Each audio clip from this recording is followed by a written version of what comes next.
In our previous video, we presented an overview of the TOEIC reading section. We said that the reading section contains 100 questions and it should take you around 75 minutes to answer. In our first video, we talked about question type 5, which is involving incomplete sentences. In this video, we're going to be looking at question type 6, which is called text completion. Now, in this particular activity, you will notice that there are sets of readings, and each set will contain 3 questions each, basically totaling 12 questions. Now, the design for this section of the test will actually appear to be somewhat similar to that of Part 5, which is what we saw in the previous video. You will have to make a choice between 2 major types of questions and their subcategories. The two major areas that we're looking at are what we call grammar patterns, which usually involves distinguishing among different members of word families or parts of speech, or looking specifically at forms of verbs. The other categories involving word choice, and the many different ways that people can be confused by the choices of words that we use. So again, generally the questions will involve the same part of speech, but different actual words to choose from. And there are multiple categories here where the test will try to confuse you. Now, we will be looking at 3 sample questions taken from the TOEIC Examinee Handbook. Once again, the link is provided at the bottom of this video for the packet that you can download. Now, first off, let's just look at the question itself, or the sets of questions. It appears like this. So if you'll notice, first off, it does seem to appear differently from question 5 in the sense that there does seem to be a reading format. So what we're going to do here in this first part is just kind of give a general overview of how to actually answer questions on this part. The first thing you will notice is that it's an actual reading, and specifically it's an email. And if you notice, it actually states that here in the introduction to the questions. The next thing you might want to do is to go ahead and skim the whole reading first, just to get an overall idea of the text. Now, in just a moment, we'll talk about what skimming is. But for now, basically the idea is to look over everything quickly, just to get a sense as to what the general idea of this email happens to be. Then, as you actually get into answering questions, if you recall from the previous video, we talked about the difference between the prompt and the answer stem. The answer stem, of course, involves the 4 choices. Well, this is obviously a little bit different in the sense that, apart from question 5, where you had just basically 1 sentence to look at, here you have many sentences. So in this case, we're going to look at the answer stem to guess what type of question it's going to be, but you'll notice that we will need to go back and actually look at the text some more to figure out how to answer the questions. Then you may need to read the sentence itself and the other sentences that are adjoining, which means perhaps for the first question, for example, reading the sentences that come before it. Now, as you move along through the reading, you will notice that you will have to chunk or group more important pieces of information as you go to answer some of the questions later in the reading passage. So this is kind of our general overview of how we're going to answer questions on parts on this question type. Now, this brings us, of course, to our first hint. What exactly do we mean by reading, skimming, and chunking? These may be new words to you. Well, again, reading is what most of us think about when we think about moving our eyes over the text. But to distinguish here, we're going to say that reading means to pay very close attention to something. So in this case, we're trying to look at the text to understand it deeply. Sometimes we may need to read a text several times in order to completely understand its meaning. Now, of course, you don't have a lot of time on the TOEIC to read something, but then again, you probably won't have to read it many times. It probably won't be that difficult to understand. Skimming, on the other hand, involves looking over a passage just quickly to establish just maybe the organization or what we call the basic idea or gist. Now, you really should not do this more than 1 or 2 times on the test for each reading. So, in this case, skim it the first time when you first see the text in order to get the basic idea. But really, at this point, then you should jump into the questions. Now, this third word that we're introducing in this video is a process called chunking. Now, you will notice that chunking is a very flexible process, and oftentimes it involves how we look at information and how information works together. Now, we actually discussed this under the topic of collocations or collocations. And basically, collocations are examples of chunked text, but in the sense that they directly work together. So, for example, when an adjective describes a noun, we call that a collocation. That's because these two ideas are working together. So, in a sense, you could take both of the ideas and call this a chunk of language.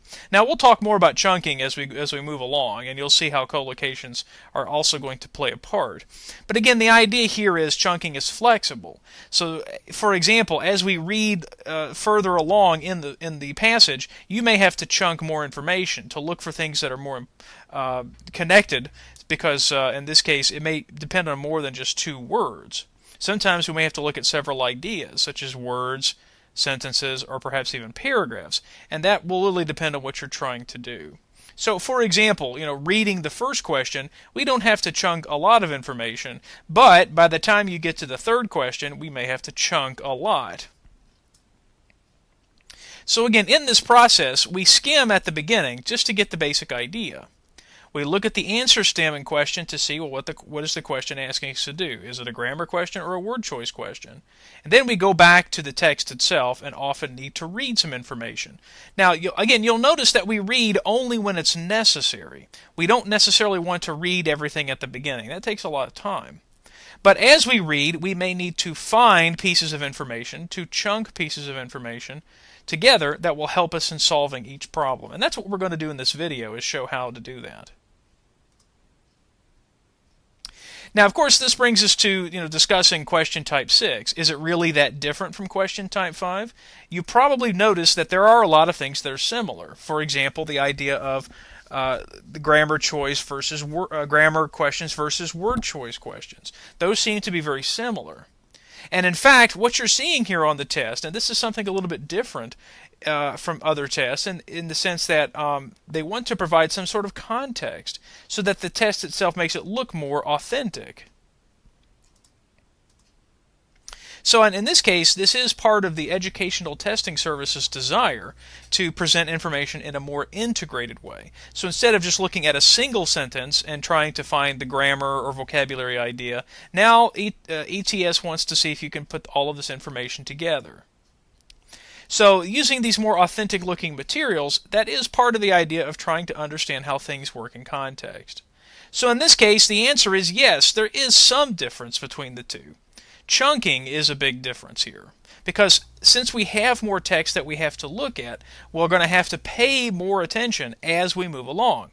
So yes, you can skim the text just to give a basic idea, but you're really going to need to pay more attention as you continue along in the questions. So in this case, you will need to chunk more and more information to answer questions as you go along. But again, only read text when it's necessary. So in this case, trying to read everything probably would take too much time. But if you see a particular question in which you can answer it fairly easily, then don't necessarily worry about having to go back and read everything again.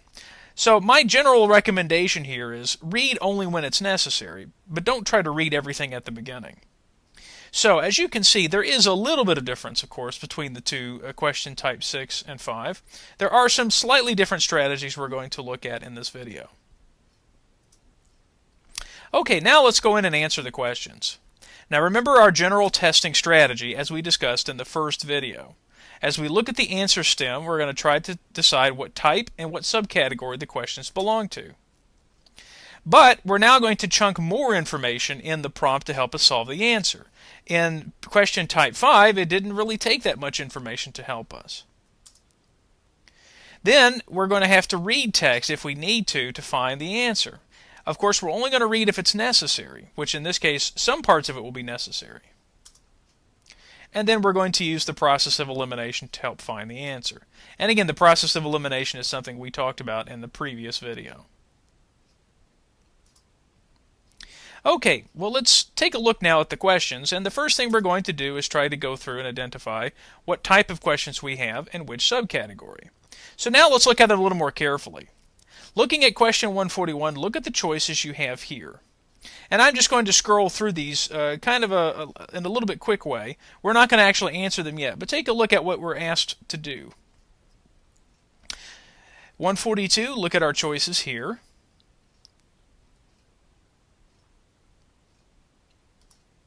And then notice in 143, the choices look very similar to each other in meaning, but slightly different in form.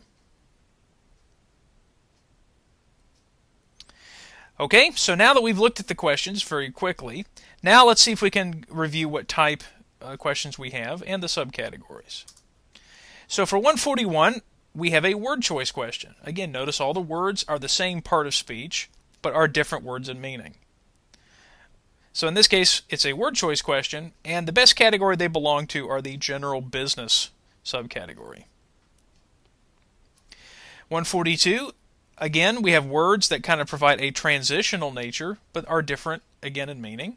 So we have a word choice question that belongs to the transition subcategory. And finally, 143, as I mentioned as we looked at it the first time, these appear to be words that had the same basic meaning, but different parts of speech. So in this case, that would be a grammar question, and specifically the verb form. Since they all appear to be in verb form, we're trying to figure out how to use them.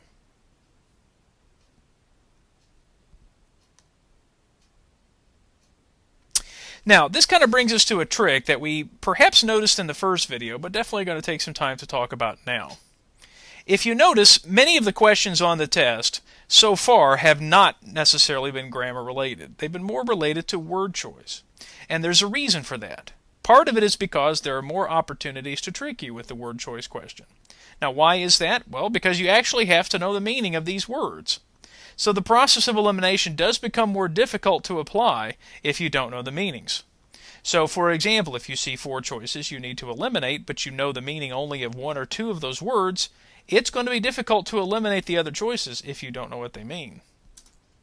So don't be surprised if you will see more of these types of questions on the test. Now, in general, if we think about it, where are the common areas where students can get confused with word choice?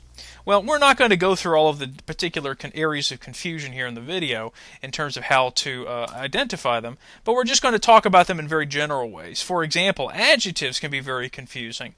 One reason is because oftentimes students get the forms of adjectives confused, but also in comparison with adverbs. Adjectives also can be confusing because oftentimes they look like comparatives or superlatives. Phrasal verbs, of course, can also be confusing because certain phrasal verbs go together with certain prepositions.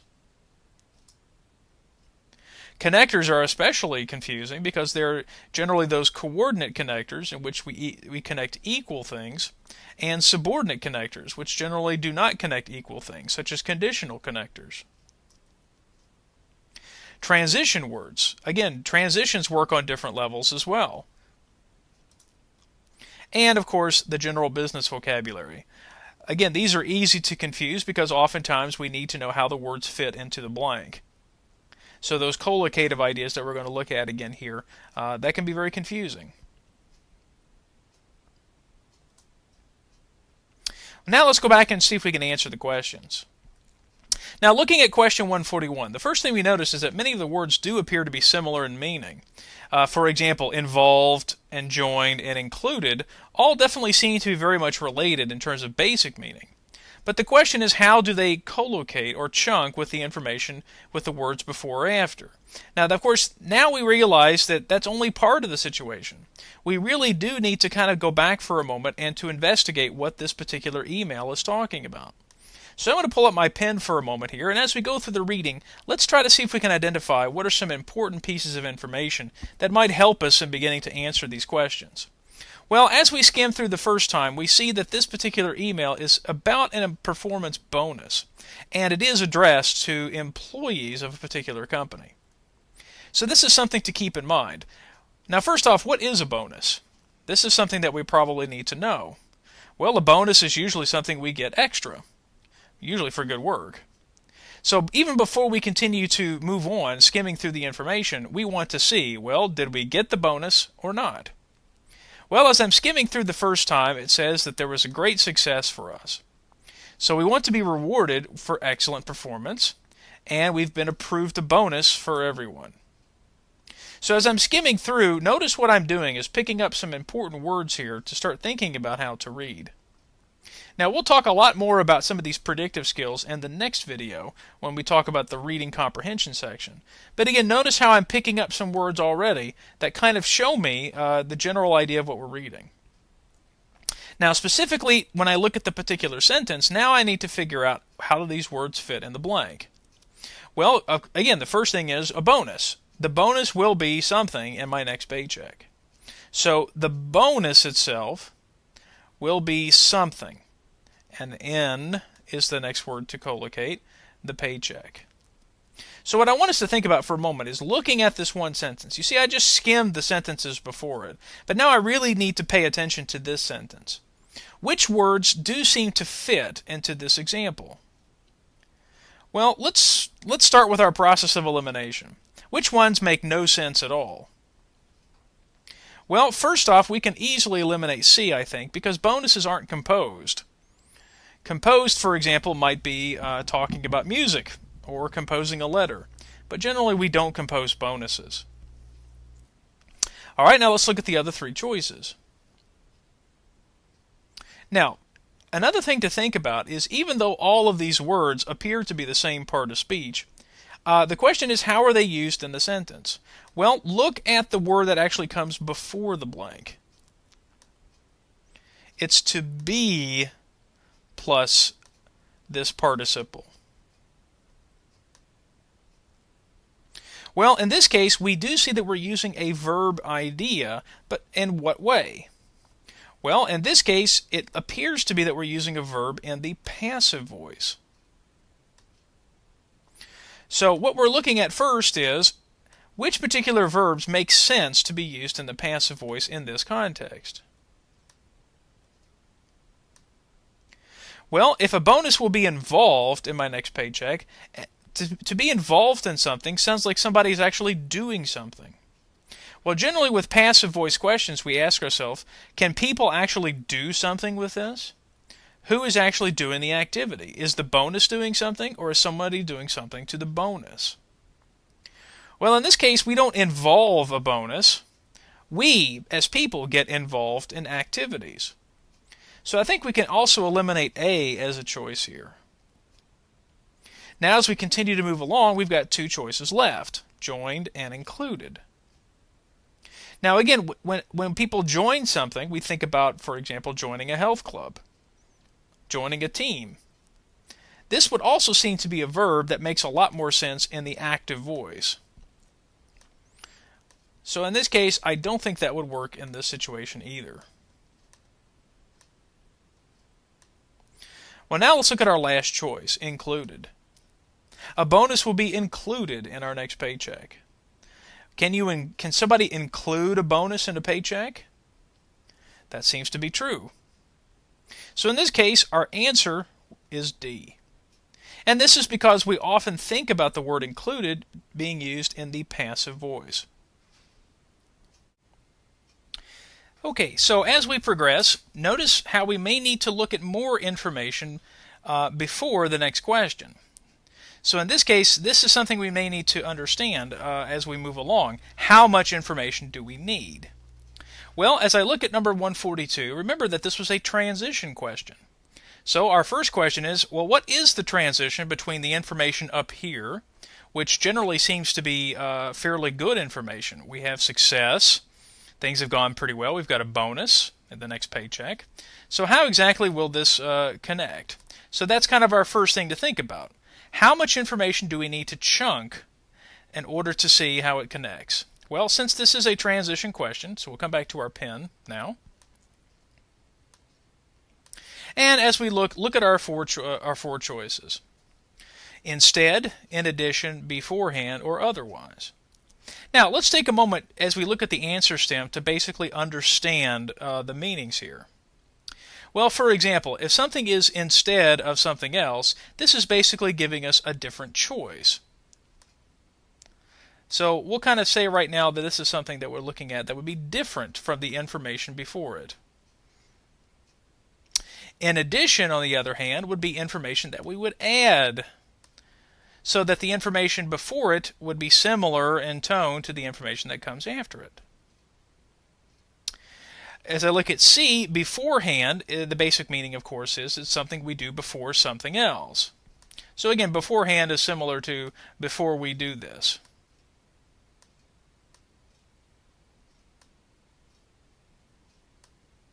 Okay. And then finally, when we think about otherwise, this is something that we would do that would be, again, perhaps slightly different from the information that comes before it. So we may have to do this. And talking about when we look at the difference between A and D, obviously these are not the same words. The TOEIC would never include two choices that are exactly the same. But we probably need to look at the text in order to better understand how these two words would be different. Okay, so now we look at the actual information. So first, let's read the sentence. So blank, we are now calculating wage increases for the upcoming year. So how would this connect to the information before it? Well, we said the bonus will be included in the next paycheck. So in this case, are we talking about information that would be different, the same, or are we indicating some kind of sequence? Well, I think as we can see, we're trying to say that bonuses are going to be included. And they're trying to figure out how to increase our wage for the upcoming year. Now, what's interesting, though, is we may need to keep reading. Because even though the sentence itself tells us that these wage increases are occurring, how does it actually connect to maybe some information that follows? Remember, this is a transition between one piece of information and the next piece of information. So just for a moment, let's look at the following text. So each employee's performance will be examined carefully as we determine the appropriate increase.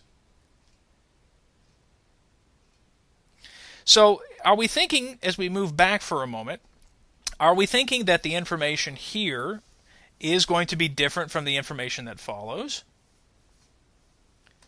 Well, as we noticed, it seems as if they're talking about more about how this particular bonus is going to be determined. So in this case, we can eliminate A and most likely eliminate D. Since these are both indicating differences or different directions, or something that might happen in spite of something else, these two don't seem to make sense. Now, as I go back, I also notice that paycheck, my next paycheck, is this particular bonus going to be for all of next year? Well, let's go back to the idea of a bonus. A bonus is something extra that we receive, but generally a bonus is something we receive one time. Here, we are talking about actually increasing our wages for the whole upcoming year.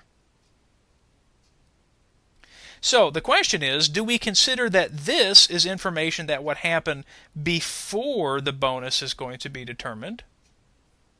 Or is this information that's going to be extra in addition to the bonus? Well, again, generally when we do well, things improve. So in this case, the bonus is going to be included, and then as I read along a little bit more, each employee's performance will be examined as we determine the appropriate increase.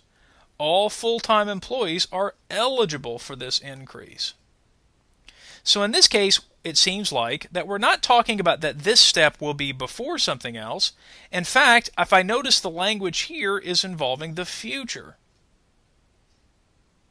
So in this case, I think our answer is going to be B, in addition to this information. So again, as we return, we notice that we were successful, we received a bonus, and then next, we're probably also going to get increased wages for the next year. So our answer in this case would be B, in addition to this information. Now, transition words can often be very confusing, but I wanted you to notice how I had to read before and now even look a little bit further ahead in order to understand how these transitions work. That's because transitions connect information that comes before it with the information that comes after it. Okay, now that we're back now to question 143. As we said before, we have to figure out how much information we need to chunk. Well, we have to be able to understand the information that came before it and, of course, the information that comes after it. Now, fortunately, there's only just a little bit more information at the end. It does say, thank you again for making last year a success. So in a way, this email appears to be doing two things. It's telling us what a good job we did last year and what benefits we're going to have for the next year. Now, as we look at this information, we recognize that it is a grammar question. All of the words basically seem to be the same meaning, but different forms. So, again, how much information do we need to chunk in order to figure out the answer? Well, since I don't have to think about the meaning of the word, I probably should think about, well, how would I make a choice as to which verb form to use? Well, as I go back through the paragraph, I notice now that we're focusing on this information here. So the question is, how much more do I need to go back in order to answer it? Well, since I don't need the meaning of the word necessarily, I may not necessarily feel like I need to go back and reread any of this information back before question 142. So now we'll just kind of stick to some of the information here. Well, if I notice with verb forms, one thing I have to pay attention to are the different tenses that we see. For example, I see will. I see the first week of January. It's probably not January now if we're receiving a bonus or going to receive a bonus for the previous year. January is probably coming up soon. So the question is, are we going to be using something similar to the future? Because in this case, we don't know necessarily if the past is going to be necessary. So I think at this point we can eliminate A because the past is not what we're talking about. All right, now look at our other three choices. We probably could also eliminate D because also the D is the past tense but a different form. In A, we have what we would call the simple past.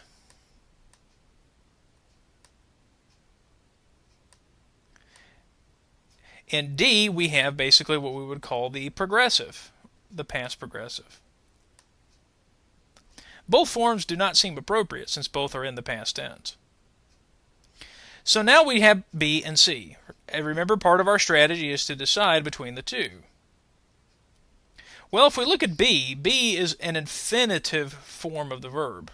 So again, notice how I'm going through each answer choice and trying to decide the different ideas here. I can only eliminate answers, or I can eliminate only answers that I understand. So hopefully we do know what all of these different ideas are. Well, generally infinitives are ideas that we use after verbs. So as I go back up to the sentence here, I notice there is no verb here before the blank. In this case, it appears that B also does not work. Well, let's try C in the blank and see if we think it works. Your supervisor will inform you of the amount of your increase during the first week of January. So as I go back for a moment, I see that our performance will be examined. We are eligible for this increase, but we will be informed of this at some point in the future. So in this case, it appears that C is going to be the correct answer. So remember, a lot of the strategy we use for question part 5, we are going to use in answering the questions on part 6. However, one of the big differences is we are actually going to have to pay more attention to the text around it. So even though a lot of the strategies of process of elimination are similar, you'll notice we're going to need more information to make these choices. And a lot of it will depend on the type of question. So again, if it's a transition question, we should think about how information connects from one idea to the next. If it's a grammar question, we probably should look around and see, well, what is the particular tense if it's a verb question, for example.